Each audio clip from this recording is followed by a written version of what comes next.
Hello बच्चों, कैसे हो आप सभी लोग। आई होप आप सब लोग बहुत अच्छे होंगे और अपनी हेल्थ का भी बहुत अच्छे से ध्यान रख रहे होंगे। मैं हूं डॉक्टर सुरेश कुमार यादव और आज मैं बनाने वाला हूं आपके लिए केमिस्ट्री एकदम इजी। पिछले वीडियो में हम लोग ने बात की थी अबाउट करोजन। और करोजन कब बात की थी? जब हम लोग बात कर रहे थे examples of redox reaction in our daily life, right. तब हमने कहा था करोजन हम लोग डिटेल में पढ़ेंगे, तो आज वही डिटेल में पढ़ने के लिए हम लोग आए हुए हैं। ठीक है, तो सबसे पहले बात करते हैं कि आखिर करोजन होता क्या है। What is corrosion, how can we define corrosion. तो करोजन आप ऐसे कह सकते हैं कि the slow degradation of metal surface when it is exposed to the environment for longer duration of time. और सिंपलर वर्ड्स में, अगर किसी भी मेटल को आप एटमॉस्फेयर में बहुत ज्यादा टाइम के लिए छोड़ देते हैं तो उसकी जो अपर सरफेस होती है वो थोड़ी खराब हो जाती है। इस फिनोमिनन को, इस प्रोसेस को बोलते हैं करोजन। ठीक है, अब करोजन होने के बहुत सारे रीजंस हैं। सबसे पहला रीजन तो ये है कि जो एटमॉस्फेयर में ऑक्सीजन प्रेजेंट है, मेटल उस ऑक्सीजन से रिएक्ट करके अपने रिस्पेक्टिव ऑक्साइड्स बना लेते हैं। ठीक है, अगर करोजन नहीं समझ में आया, कुछ एग्जांपल से आप समझाने की कोशिश करता हूं। देखिए, जब आप कोई नया एल्यूमिनियम का भगोना लेके आते हैं बाजार से, तब तो वो एकदम चमकता रहता है, एकदम शाइनी होता है और अंदर की सरफेस भी एकदम स्मूथ होती है। लेकिन जब आप साल भर 2 साल उसको यूज करते हैं तो उसकी शाइन भी कम हो जाती है और इनर सरफेस पर आपको छोटे छोटे से गड्ढे दिखाई पड़ेंगे। ठीक है, आखिर ऐसा ये क्यों हुआ, सोचने वाली बात है ना। तो this is example of corrosion. जो शाइन चली गई और जो अंदर थोड़े थोड़े से डिप्रेशंस आ गए, जो गड्ढे आ गए, वो it is all because of corrosion. दूसरा एग्जांपल देखिए, कूलर। ठीक है, सभी के घरों में ऑलमोस्ट होगा, और अगर आप उसको सही से पेंट नहीं करते हैं तो 3-4 साल के बाद क्या हो जाएगा, उसकी टंकी में छेद हो जाता है, पानी टपकने लगता है ना। बिल्कुल सही बात है। तो ये भी एक एग्जांपल है करोजन का। तो करोजन बेसिकली है क्या? किसी भी मेटल जब वो ऑक्सीजन से, मोस्ट ऑफ द टाइम जब वो ऑक्सीजन से रिएक्ट करता है तो अपने रिस्पेक्टिव ऑक्साइड्स बनाता है ना। जैसे मान लीजिए हमारे पास में ये एल्यूमिनियम है, ये ऑक्सीजन से रिएक्ट करेगा तो क्या बनाएगा, ये ऑक्सीजन से जब रिएक्ट करेगा तो it will form Al2O3।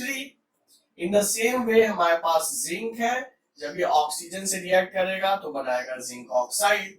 Similarly ये हमारे पास आयरन है, जब ऑक्सीजन से रिएक्ट करेगा, इसके लिए मॉइस्चर की भी रिक्वायरमेंट है, तब बना लेगा Fe2O3.XH2O, जिसको बोलते हैं हम लोग रस्ट, है ना। इसके अलावा भी एग्जांपल है, जैसे मान लीजिए सिल्वर है, silver plus H2S to form Ag2S, silver sulphide.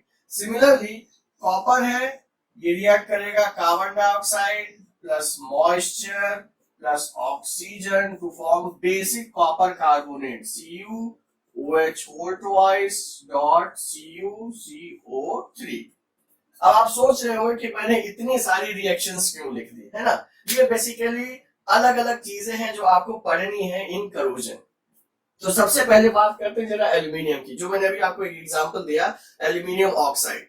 देखिए, जो और मेटल हैं, जैसे कि एक कॉमन क्वेश्चन है जो बोर्ड का, कि भाई यहाँ पर आप देख रहे हो कि एल्यूमिनियम है, बहुत रिएक्टिव मेटल है, ऑक्सीजन से रिएक्ट करेगा तो एल्यूमिनियम ऑक्साइड बना लेगा। तो हम लोग जो समोसा है या कोई भी फूड मटेरियल है उसको एल्यूमिनियम फॉइल में रैप क्यों करते हैं? ये एक बहुत कॉमन सा क्वेश्चन है। ठीक है, तो सिंपल बात ये है कि यहाँ पर आपको दिख ही रहा है कि एल्यूमिनियम जो है वो एल्यूमिनियम ऑक्साइड की एक थिन लेयर बना लेता है। ये एल्यूमिनियम फॉइल है, मान लीजिए ये एल्यूमिनियम फॉइल है, और एल्यूमिनियम फॉइल के ऊपर जो एल्यूमिनियम ऑक्साइड की थिन लेयर बन जाती है। अब बहुत इंपॉर्टेंट बात यह है कि आयरन के अलावा बाकी जितने भी मेटल्स है, वहां पर ये जो ऑक्साइड की लेयर बन रही है वो वर्क करती है एज ए प्रोटेक्टिव लेयर। क्यों? क्योंकि एक बार लेयर बन गई फिर वो हटती नहीं है। तो मान लीजिए ये एल्यूमिनियम है और ये एल्यूमिनियम ऑक्साइड हो गया, तो उसके ऊपर लेयर बन गई, तो क्या जब ये लेयर बन जाएगी तो क्या ये एल्यूमिनियम फर्दर ऑक्सीजन के कांटेक्ट में कभी आ पाएगा? नहीं आ पाएगा। तो एक बार जितना ऑक्सीडेशन होना होगा वो हो जाएगा, उसके बाद वो एक प्रोटेक्टिव लेयर की तरह काम करेगी और फर्दर ऑक्सीडेशन चेक हो जाएगा। तो एल्यूमिनियम की जो फॉइल है उसके ऊपर एक थिन कोटिंग किसकी हो जा रही है? एल्यूमिनियम ऑक्साइड की, जो कि एक प्रोटेक्टिव लेयर है, एक इनर्ट लेयर है। फिर उसके ऊपर आप चाहे समोसा रखिए चाहे चटनी रखिए, कोई फर्क नहीं पड़ता, क्योंकि वो डायरेक्ट एल्यूमिनियम के कांटेक्ट में आ ही नहीं रही है। क्या ये पॉइंट समझ में आया? क्वेश्चन में क्योंकि ये आपको दिखाते हैं कि एल्यूमिनियम इज हाईली रिएक्टिव, फिर भी आप उसको एज स्टोरेज मटेरियल यूज कर सकते हैं। रीजन यही है कि भाई ठीक है एक्टिव मटेरियल है, लेकिन इस एक्टिव मटेरियल के ऊपर ये inert layer of aluminium oxide बन गई ना, जब एक बार इनर्ट लेयर बन गई है तो वो डायरेक्ट कांटेक्ट में कैसे आ पाएगा, है ना, समझने वाली बात है ना। अब जरा दूसरी बात करते हैं रस्ट के बारे में। तो जो करोजन है, आयरन के करोजन को बोलते हैं रस्टिंग। आयरन का जब करोजन होता है उसको बोलते हैं रस्टिंग। और यहाँ पर जैसा आपको दिख रहा है दो चीजें बहुत ही इंपॉर्टेंट है, एक तो मॉइस्चर और एक ऑक्सीजन। ऑक्सीजन एंड मॉइस्चर बहुत ही ज्यादा रिक्वायर्ड है, ठीक है।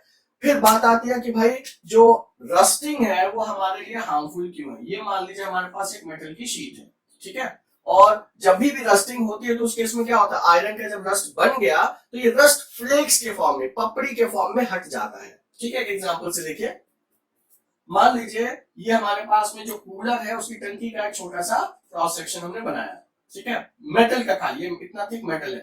पहले सीजन में थोड़ा सा रस्टिंग हुआ, रस्टिंग होने के बाद क्या हो गया, ये लेयर हो गई चिप ऑफ, थोड़ा मेटल अपने साथ लेके गई, ये फ्रेश लेयर एक्सपोज हो गई, फिर से रस्टिंग हुआ, फिर से लेयर हो जाएगी चिप ऑफ, फिर से हो गई लेयर चिप ऑफ। तो आप देख रहे हो कि हर बार थोड़ा थोड़ा मेटल कम होता जा रहा है, फिर से रस्टिंग हुई और फिर से लेयर हो गई चिप ऑफ। जब चिप ऑफ हो गई तो इस बार तो कुछ ज्यादा ही हो गया, एज ए रिजल्ट क्या होगा, यहाँ पर होल हो जाएगा। तो जब भी रस्टिंग हो रही है तो हर बार कुछ ना कुछ मेटल जो है वो फॉल ऑफ हो जा रहा है, चिप ऑफ हो जा रहा है रस्ट के फॉर्म में। तो इसलिए मेटल की जो क्वांटिटी वो कम होती जा रही है, इसीलिए रस्टिंग हमारे लिए बहुत ज्यादा हार्मफुल है, ठीक है। नेक्स्ट एग्जांपल देखते हैं। ये बोर्ड का बहुत ही कॉमन क्वेश्चन है कि जो आप सिल्वर के आर्टिकल्स हैं, सिल्वर के ऑर्नामेंट्स हैं, अगर आप बहुत दिन तक रख देते हैं तो वो ब्लैक हो जाते हैं। इस फिनोमिनन को बोलते हैं टार्निशिंग ऑफ सिल्वर। टार्निशिंग मतलब ब्लैक होना, टार्निशिंग ऑफ सिल्वर। और ये होता क्यों है, क्योंकि एटमॉस्फेयर में जो हाइड्रोजन सल्फाइड है उससे सिल्वर रिएक्ट करके सिल्वर सल्फाइड का फॉर्मेशन करता है, जो कि किस कलर का होता है, ब्लैक कलर का होता है, जो कि ब्लैक कलर का होता है ना। तो सिल्वर के केस में सिल्वर काला पड़ जाता है ना, तो रीजन यही है, सिल्वर हाइड्रोजन सल्फाइड से रिएक्ट करके वो ब्लैक कलर का सिल्वर सल्फाइड बना देता है, ठीक है। नेक्स्ट बात करते हैं, ये है कॉपर। पहले क्वेश्चन समझ लीजिए फिर उसका आंसर है। क्वेश्चन क्या पूछा जाता है बहुत बार कि कोई भी कॉपर का ऑर्नामेंट या आर्टिकल, मान लीजिए आर्टिकल कॉपर के बर्तन है, ग्लास है, या इवन कुछ नहीं मिल रहा तो आपने जो एसी देखा, एसी पाइप्स जहां पर कनेक्ट होता है, वहां पर आप देखोगे ना तो बरसात के सीजन में बहुत सारा ग्रीन ग्रीन तरीके का कुछ तो सॉल्ट आ जाता है ना। तो वो सॉल्ट क्यों आता है, ये क्वेश्चन बहुत बार पूछा गया है। Why green colour salt is deposit on copper article in rainy season, why it happens, देखते हैं। तो जो कॉपर है, जो नेचर में प्रेजेंट कार्बन डाइऑक्साइड है, ऑक्सीजन और वाटर के साथ में रिएक्ट करके बेसिक कॉपर कार्बोनेट का फॉर्मेशन करता है। बेसिक कॉपर कार्बोनेट जो कि होता है ग्रीन कलर का, ठीक है।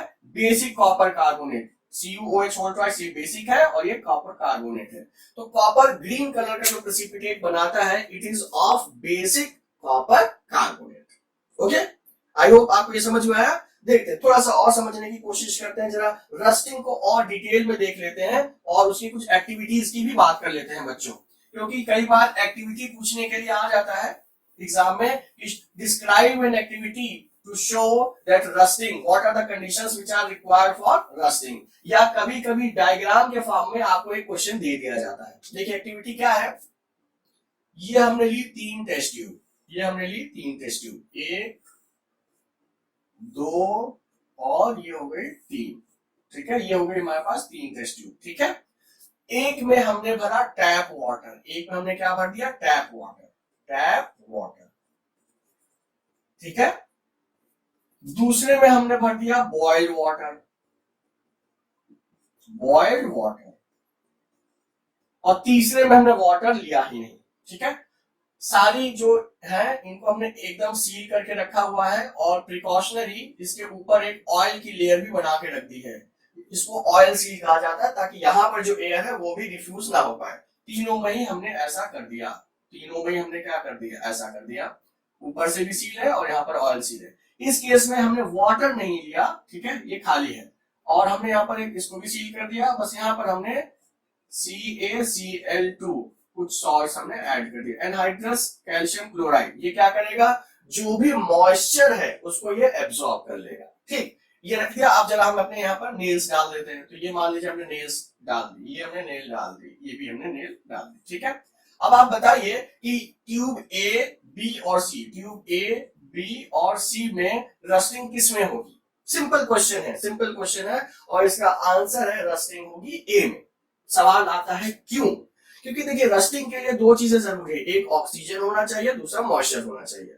टैप वाटर में क्योंकि ये पूरा पानी भरा हुआ है तो मॉइस्चर की कोई कमी नहीं है।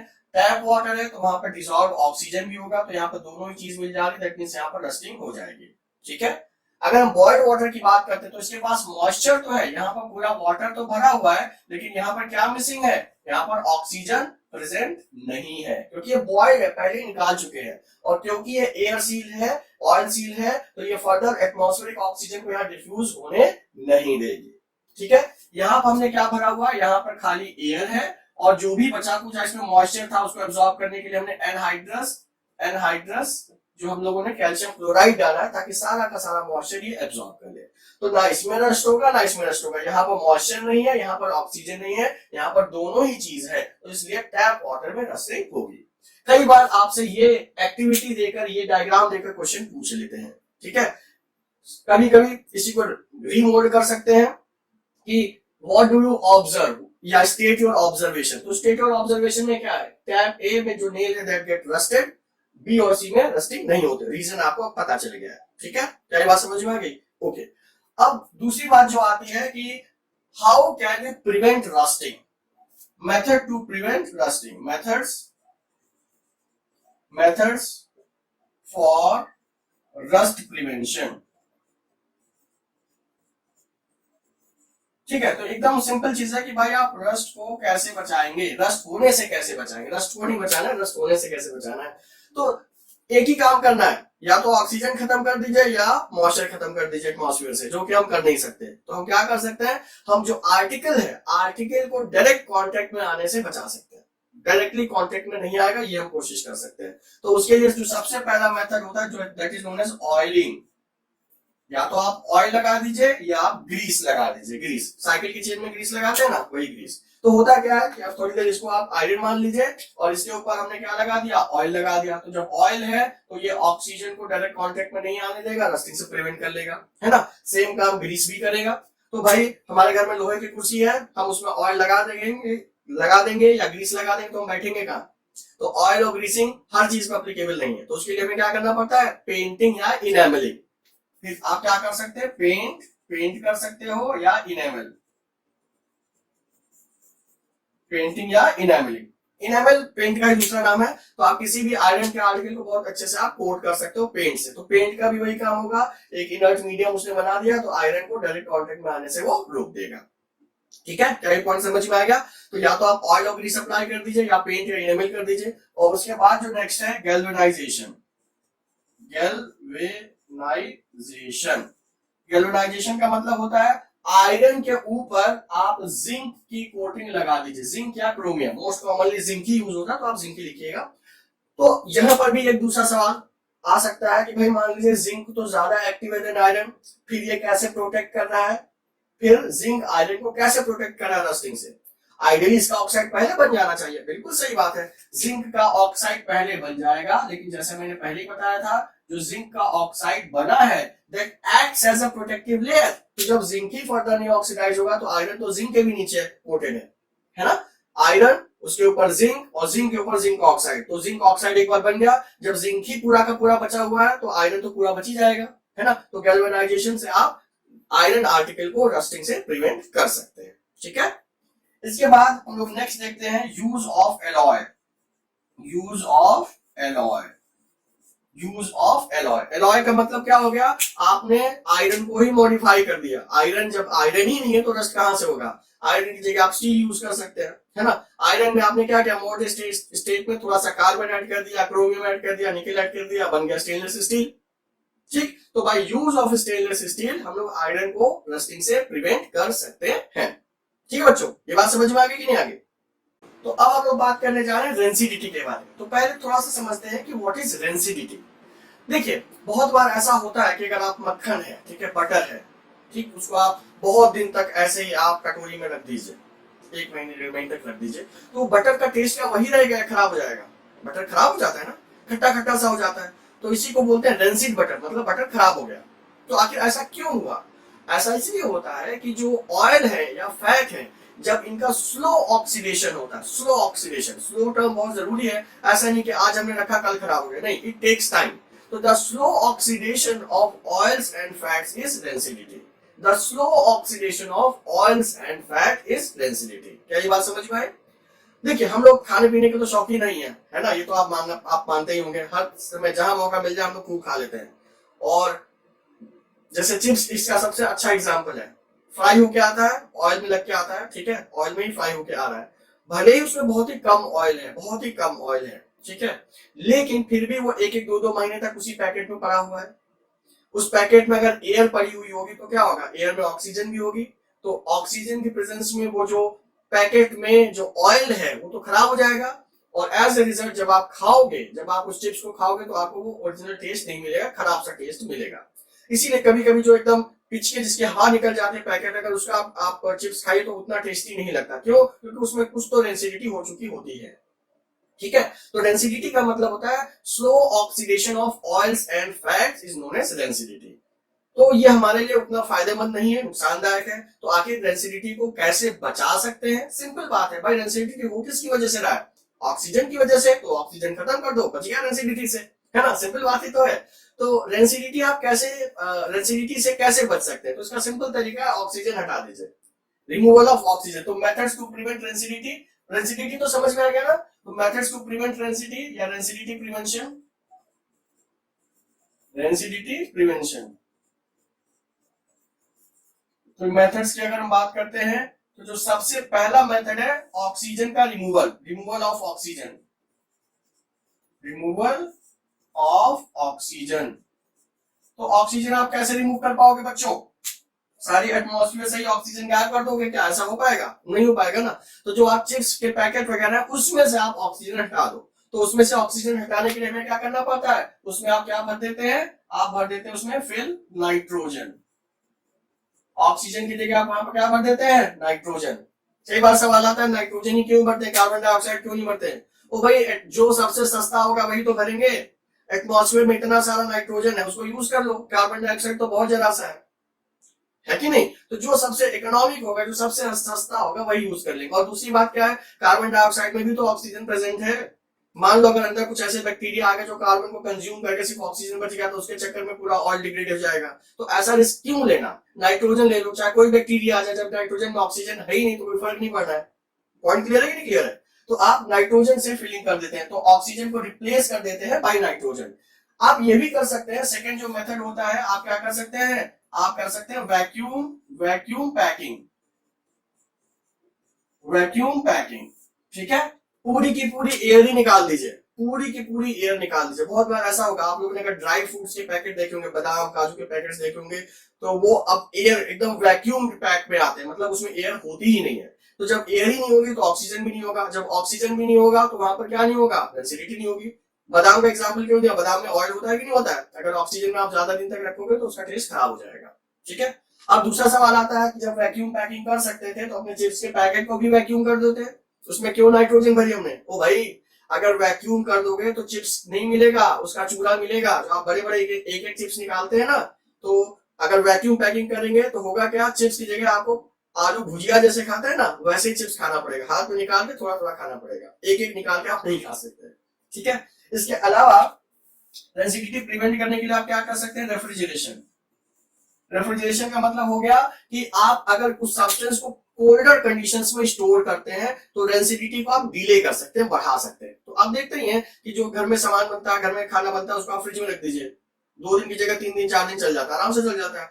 लोअर टेम्परेचर पर माइक्रोबियल ग्रोथ उतनी अच्छी नहीं होती है, तो इसलिए अगर आप उसको कोल्ड चेन मेंटेन करते हैं, लोअर टेम्परेचर पर रखते हैं, तो उससे आप रेंसिडिटी से बच सकते हैं, ठीक है। तो ये बहुत ही छोटा सा टॉपिक था, लेकिन इंटरेस्टिंग पार्ट ये है कि इसमें क्वेश्चंस पूछे जाते हैं। तो आई होप आपको रेंसिडिटी और करोजन समझ में आया, समझ में आ गया। तो अगर समझ में आया है तो अपने फ्रेंड्स के साथ भी इसको शेयर कीजिए। कोई डाउट हो तो कमेंट सेक्शन में डेफिनेटली डालिए, उसको टेकअप किया जाएगा, ठीक है बच्चों। तो मिलते हैं फर्दर वीडियोस में अगले चैप्टर के लिए। Till then stay fit, stay healthy and enjoy chemistry.